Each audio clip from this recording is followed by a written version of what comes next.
Didn't pay very much attention to her. I went back into the cage to work with the cats.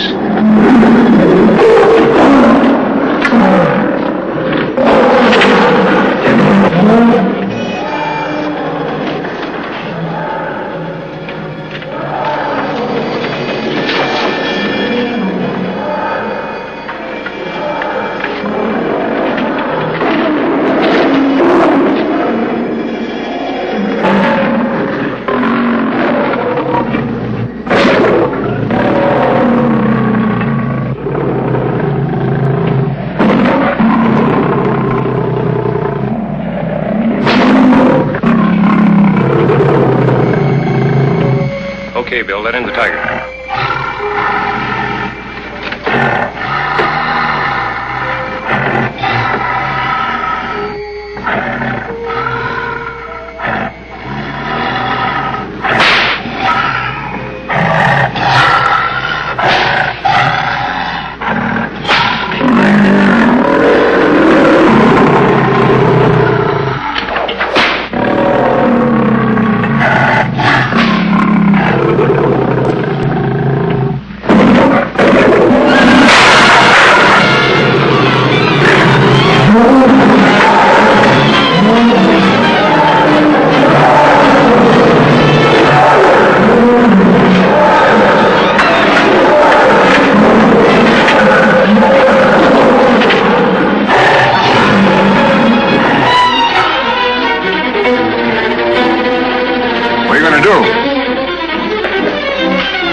Her influence over animals was phenomenal.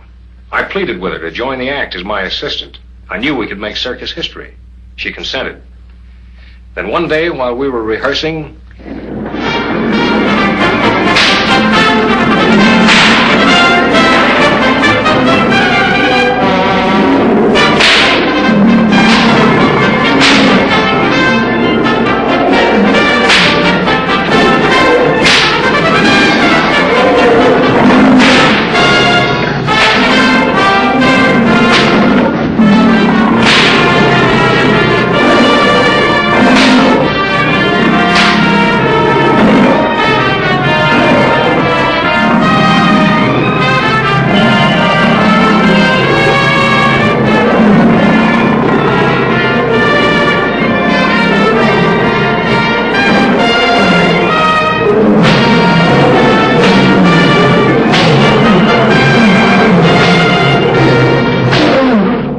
rehearsal came off beautifully. Everybody was excited about it. Beth, my wife, she was my fiancée then, came to congratulate me. I never realized at the time that the girl was insanely jealous. All this affected my wife much more than it did me. Mrs. Mason, would you care to take the stand?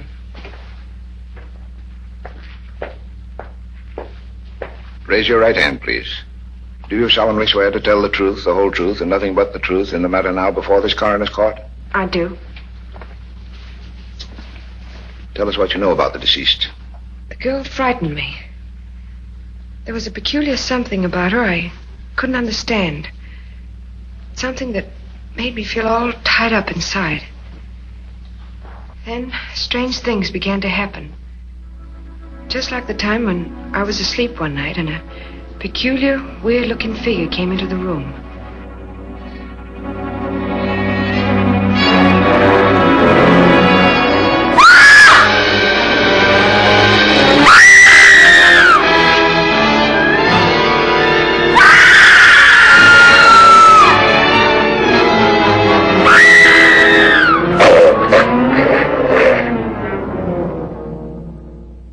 The next day, while discussing it at the office with Fred... Fred? You know, there was something familiar about the face of that woman, or whatever it was I saw in my room that night. Well, who do you think it was? This may sound fantastic, but I think it was Paula. Paula? Well, that's ridiculous. I'm not so sure. It all seems to tie in. They said that woman was killed by a claw-like grip. Gruen was killed the same way. It all points to Sheila, and yet I'm certain I saw Paula's face that night. Yet it was the face of her. Now, wait a minute. You're not trying to connect Sheila and Paula, are you?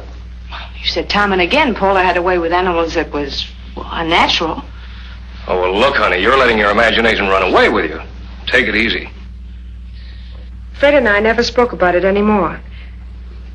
Even though he dismissed the whole thing lightly, still it stuck in my mind. Did you ever discuss this with anybody else? Yes, my husband asked me to come over and talk to Dr. Fletcher. And you told this whole story to Dr. Fletcher? Yes. It's odd. His friends are not scientists, yet they all seem to agree with him. Every thought seems to imply that the girl and the ape were one. Mr. Coroner, I'm an average man, and as such, I can accept a certain amount of fantasy. But I didn't expect you to understand. If you remember, I said as much. Yes, you promised it would be fantastic. Dr. Fletcher, will you take the stand again?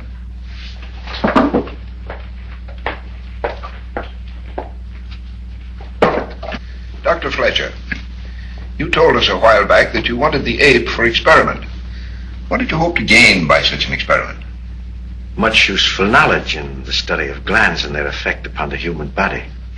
Well, then why, if you were so tremendously interested in your research, did you interrupt your experiments to change your quarters to the Crestview Sanitarium?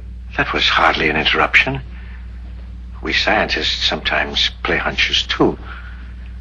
Shortly after my talk with Fred Mason about Dr. Walters and Sheila, I began to wonder, how far had Dr. Walters gone with his experiments? What was he after? What did he attain? I found this challenging. So when I learned that the estate of the late Dr. Walters was being sold, I purchased his splendidly equipped sanitarium devoted to glandular disturbances. After nights of incessant laboratory work and days of poring over reference notes and index files, slowly I realized I had allowed myself to stray into another man's province.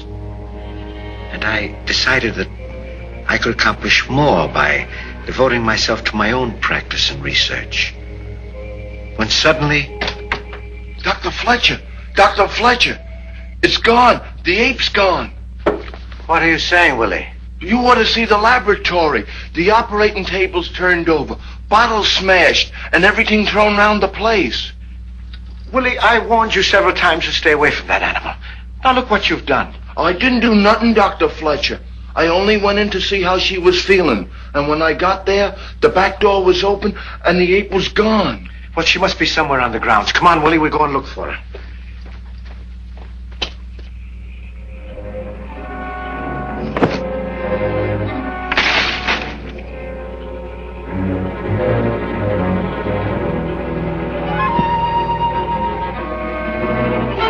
We searched every building and every inch of the grounds, to no avail. There was no sign of the ape.